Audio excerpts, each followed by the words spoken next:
Sociología de la Libertad. Manifiesto por una civilización democrática. Tomo 3. Escrito por Abdullah Öcalan.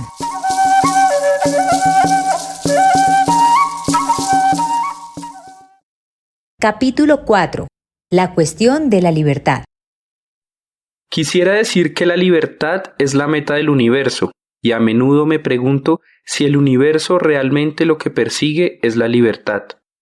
Formular la libertad como una profunda búsqueda exclusiva de la sociedad humana siempre me pareció que se quedaba corto y pensé que, sin duda, debía haber un aspecto relacionado con el universo.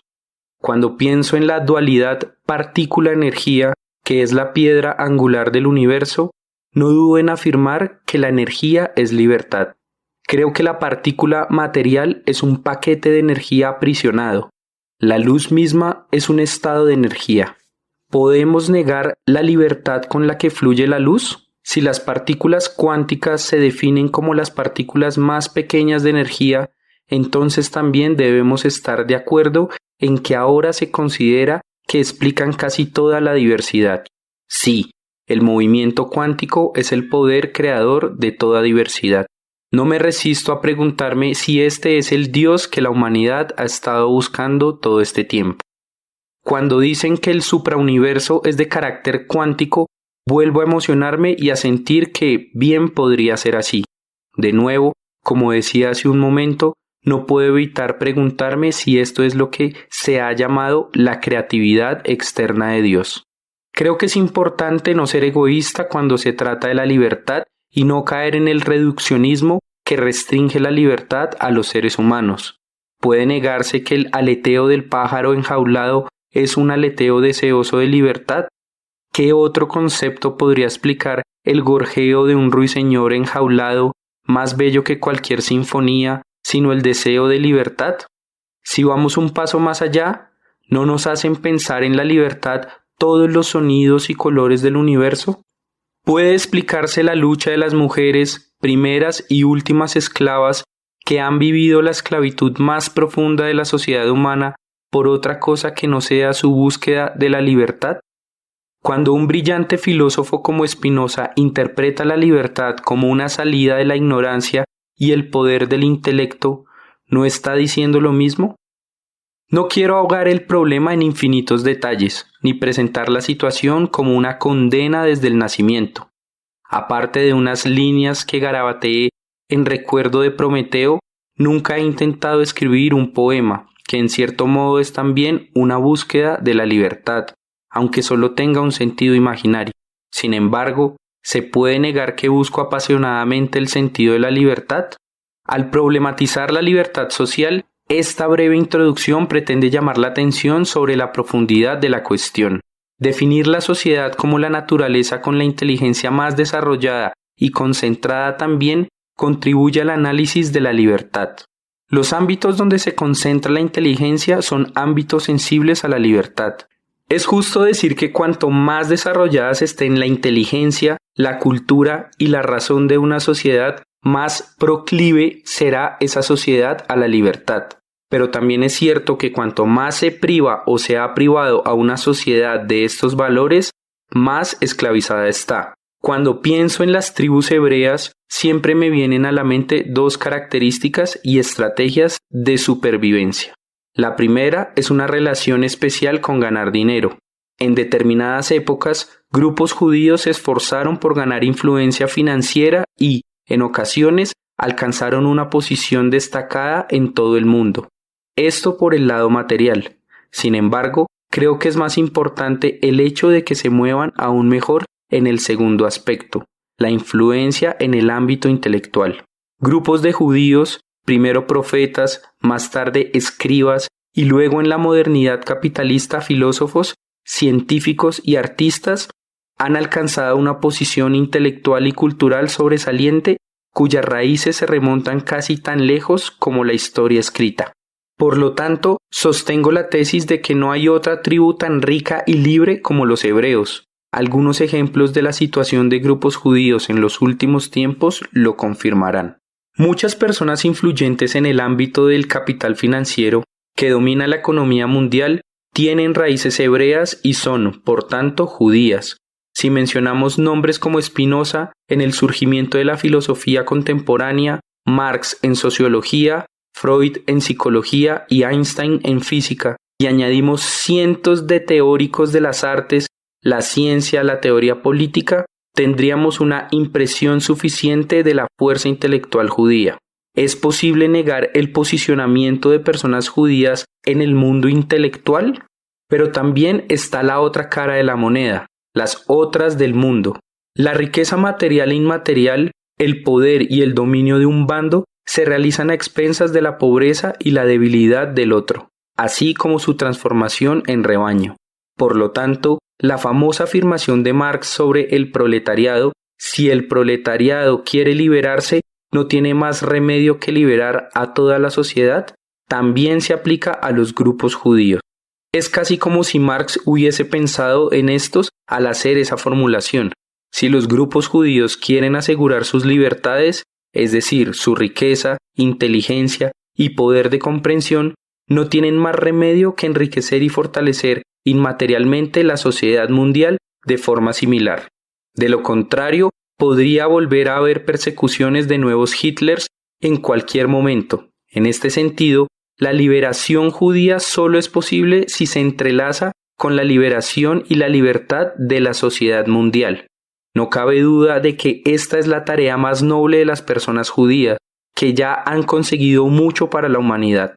Del terrible genocidio judío también podemos aprender que la riqueza y el prestigio inmaterial basados en la pobreza y la ignorancia de otras personas no aportan ningún valor real a la libertad. La libertad, en un sentido verdadero, es trascender la distinción entre un nosotras y un ellas, y se caracteriza por estar disponible para ser compartida por todas las personas. Cuando evaluamos el sistema de civilización central sobre la base de la libertad, vemos que existe una esclavitud cada vez más polifacética. La esclavitud se sostiene principalmente de tres maneras. En primer lugar, se construye la esclavitud ideológica. La construcción de dioses mitológicos aterradores y dominantes es muy llamativa y fácil de comprender, especialmente en la sociedad sumeria. El piso superior del sigurat se considera la ubicación de los dioses que dominan la mente. Los pisos intermedios son la sede de la administración política de los sacerdotes. El piso más bajo, en cambio, es el de las personas artesanas y trabajadoras agrícolas responsables de todos los aspectos de la producción. Este modelo no ha cambiado de manera sustancial a día de hoy, sino que, de hecho, se ha ampliado y extendido. Esta narración de 5.000 años de antigüedad del sistema de civilización central proporciona el concepto histórico que más se acerca a la verdad. Más exactamente, es la realidad observada empíricamente. Analizar el sigurat equivale a analizar minuciosamente el sistema de civilización central y, por lo tanto, el actual sistema mundial capitalista. Una cara de la moneda es el desarrollo continuo y acumulativo del capital y el poder, mientras que en la otra encontramos la terrible esclavitud, el hambre, la pobreza y el comportamiento gregario. Esto puede ayudarnos a comprender mejor la profundidad de la cuestión de la libertad. El sistema de civilización central no puede sobrevivir y mantenerse sin privar gradualmente a la sociedad de su libertad y garantizar que la sociedad se comporte como un rebaño. La solución dentro de la lógica del sistema es crear más aparatos de capital y poder. Esto, a su vez, significa que la sociedad se empobrecerá aún más y se convertirá en un rebaño. El hecho de que la cuestión de la libertad creciera hasta convertirse en la cuestión fundamental a la que se enfrentan todas las épocas es el resultado de la naturaleza dicotómica del sistema. Hemos utilizado el ejemplo de las tribus judías porque es instructivo. Examinar tanto la libertad como la esclavitud desde el punto de vista de la historia judía no es menos importante ahora que en el pasado. En esta línea, también podemos examinar con profundidad el debate tradicional de qué proporciona más libertad, si el dinero o la conciencia. Mientras el dinero sea un instrumento para la acumulación de capital, para la usurpación del excedente y de la plusvalía, siempre será un instrumento de esclavitud. El hecho de que el propio dinero exponga siempre a su propietario al riesgo de ser asesinado demuestra suficientemente que el dinero no es un instrumento fiable para la libertad. El dinero desempeña el papel de la partícula de materia, lo contrario de la energía. En este sentido, la conciencia está siempre más cerca de la libertad. La conciencia de la realidad siempre amplía los horizontes de la libertad. Por eso la conciencia se describe siempre como un flujo de energía. Definir la libertad como pluralización, diversificación y diferenciación en el universo facilitará la explicación de la moral social. La pluralidad, la diversidad y la diferencia, aunque solo sea de manera implícita, sugieren la existencia de un ser inteligente con la capacidad inherente de elegir. Investigaciones científicas confirman que las plantas poseen una inteligencia que las lleva a diversificarse. El ser humano aún no ha conseguido reproducir en un laboratorio las formaciones en una célula viva. Tal vez no podamos hablar de inteligencia universal, Geist, como lo hacía Hegel, pero aún así no se puede juzgar como un sinsentido total hablar de un ser parecido a la inteligencia en el universo. No podemos explicar la diferenciación de otro modo que no sea como resultado de la existencia de inteligencia. La pluralidad y la diversidad evocan la libertad a través de las chispas de inteligencia que subyacen en ellas. Por lo que sabemos, el ser humano puede definirse como el ser más inteligente del universo. Pero, ¿cómo alcanzó el ser humano esta inteligencia? Ya definí científicamente al ser humano, física, biológica, psicológica y sociológicamente como epítome de la historia universal. Aquí definimos además al ser humano como la acumulación de la inteligencia universal.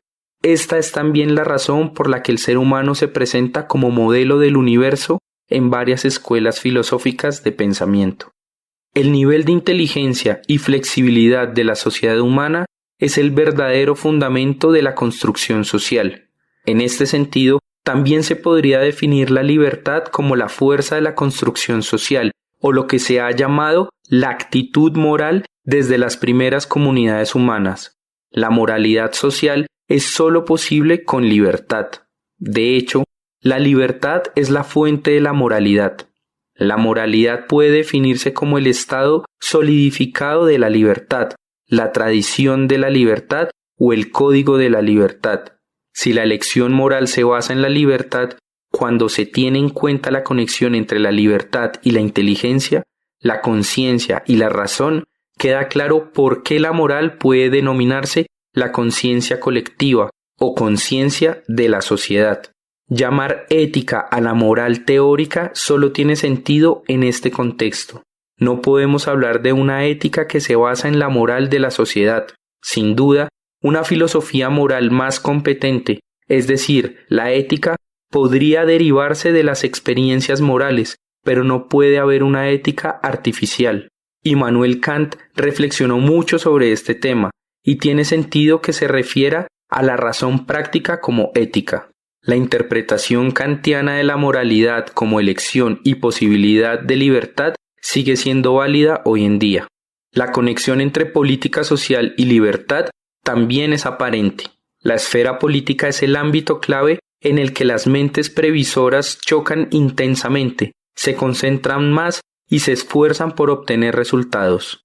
En cierto sentido, también es posible definir esta zona como el espacio donde los sujetos participantes se liberan a través del arte de la política. Cualquier sociedad que no promueva y desarrolle la política social tiene que entender que esto se le pondrá en contra y se considerará como una privación de libertad que comportará consecuencias. En este sentido, nos encontramos aquí con lo sublime del arte de la política. Toda la sociedad que no desarrolle su política, el clan, la tribu, la nación, la clase e incluso los aparatos de poder y de Estado, está condenada al fracaso. De hecho, no ser capaz de desarrollar la política significa desconocer la propia conciencia, los intereses vitales y la identidad. Esto puede resultar en un gran fracaso o una enorme pérdida para la sociedad. Solo cuando se defienden los intereses propios, la identidad y la conciencia colectiva, es decir, cuando se participa en la lucha política, puede decirse que esas sociedades exigen libertad. Exigir libertad en ausencia de política es un error catastrófico. Para no distorsionar la relación entre política y libertad, es necesario determinar cuidadosamente en qué se diferencian de la política, o más bien de la falta de política, del poder y del Estado, y distinguirlas claramente de ella. Los aparatos de poder y de Estado pueden tener estrategias y tácticas, pero en sentido estricto no tienen política. En cualquier caso, el poder y el Estado solo llegan a existir cuando se garantiza la negación de la política social. Allí donde la política llega a su fin, el poder y las estructuras del Estado actúan. El poder y el Estado son el punto donde termina la palabra política y, por tanto, la libertad.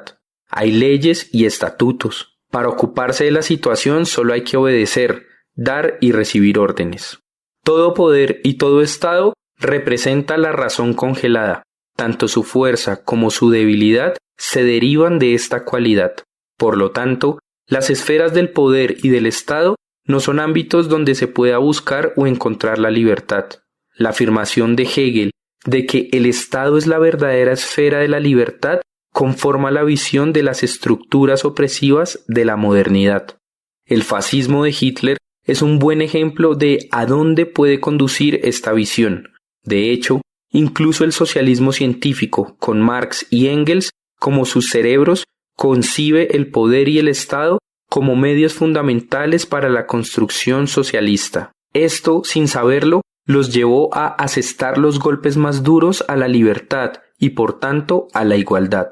Desde el liberalismo se comprendió a la perfección la máxima de cuanto más Estado, menos libertad, y a ello deben su éxito. Por su naturaleza, los gobernantes y el Estado como instrumentos de dominación no representan otra cosa que el excedente y la plusvalía de las que se apropian mediante la coerción, es decir, una variedad diferente del capital total. El capital crea el Estado y el Estado crea capital. Lo mismo se aplica a cualquier tipo de aparato de poder. Del mismo modo que la política social genera libertad, el poder y el Estado son esferas en las que se pierde la libertad. El poder y las estructuras estatales pueden hacer que algunos individuos, grupos y naciones sean más ricos y libres, pero, como hemos visto en el ejemplo de grupos judíos, esto solo es posible a expensas de la pobreza y la esclavitud en otras sociedades. Esto ha dado como resultado todo tipo de destrucción, desde guerras hasta genocidios. La política ha sufrido su mayor pérdida en el sistema capitalista mundial. Podemos incluso hablar de la muerte de la política en la etapa de la modernidad capitalista, que es la cúspide del sistema de civilización central. Por ello, hoy vivimos un declive político de proporciones incomparables. Si el declive de la moral como ámbito de libertad es un fenómeno de nuestro tiempo, también lo es el declive de la esfera política. Por eso, si queremos libertad, no tenemos más remedio que utilizar todo nuestro poder intelectual para encontrar formas de restaurar y aplicar la moralidad, la conciencia colectiva de la sociedad y la política, la razón común en todos sus aspectos.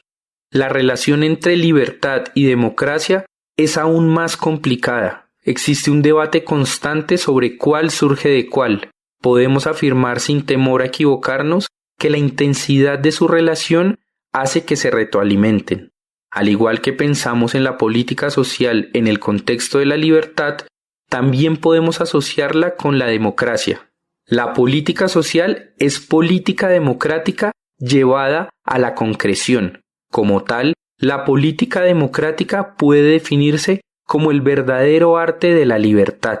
Sin política democrática, ni la politización ni la libertad por medios políticos son posibles para la sociedad en general ni para los pueblos y comunidades en particular.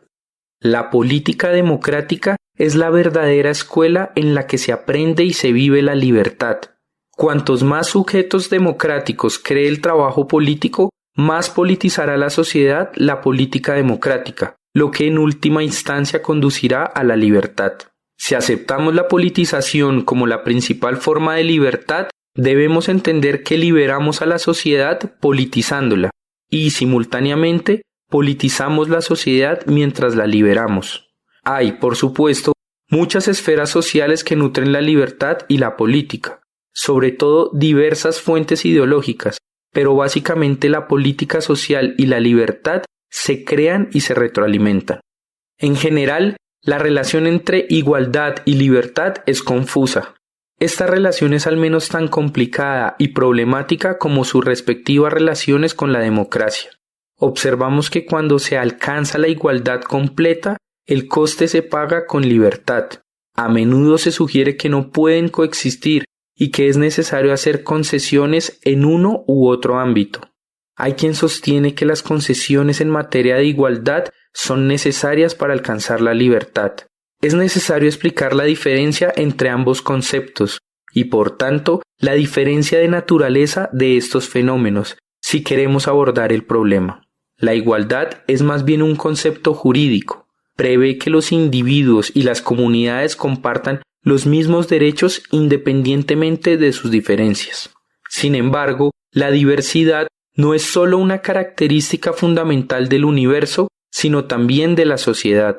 La diversidad es un concepto que no cuadra con la igualdad de derechos. La igualdad solo puede tener sentido cuando se basa en las diferencias. La principal razón por la que la concepción socialista de la igualdad no logró imponerse fue que no tenía en cuenta la diversidad, lo que contribuyó en gran medida a su caída final. La verdadera justicia solo es posible con una concepción de la igualdad en la diversidad.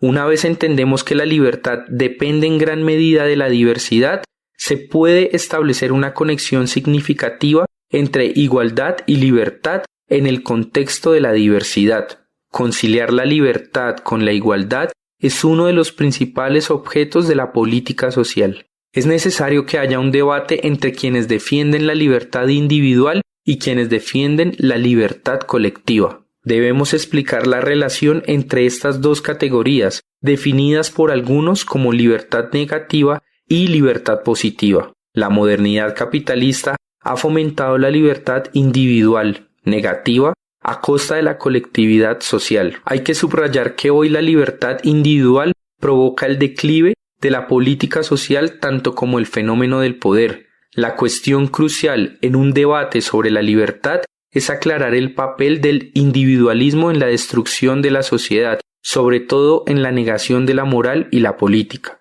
Cuando decimos que una sociedad atomizada por el individualismo no tiene fuerza para resistir a los aparatos del capital y del poder, quizás podamos comprender mejor la brutal amenaza que esto supone para el problema social.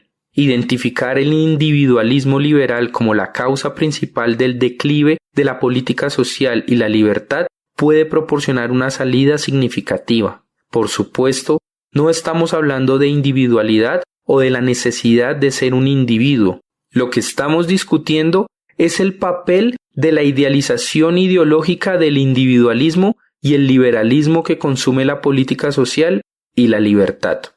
Ya hemos hablado de la libertad colectiva.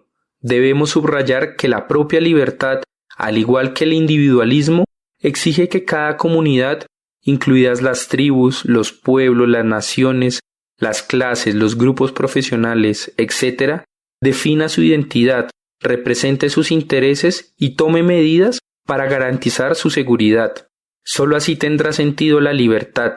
Si la libertad individual y la colectiva pueden conciliarse de este modo, podremos hablar de un orden social exitoso y óptimamente libre.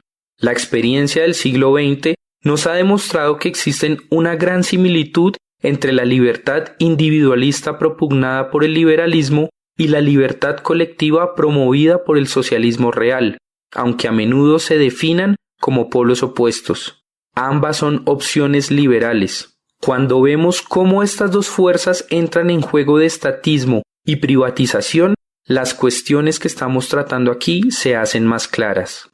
La sociedad democrática ofrece el terreno más propicio para armonizar las libertades individuales y colectivas. Eso es algo que ha quedado especialmente claro del modelo individualista, liberalismo salvaje, y el modelo colectivista, socialismo faraónico, que tan terribles destrucciones provocaron en el siglo XX. La sociedad democrática es entonces el régimen sociopolítico más adecuado tanto para lograr un equilibrio entre las libertades individuales y colectivas como para alcanzar una comprensión de la igualdad en la diversidad.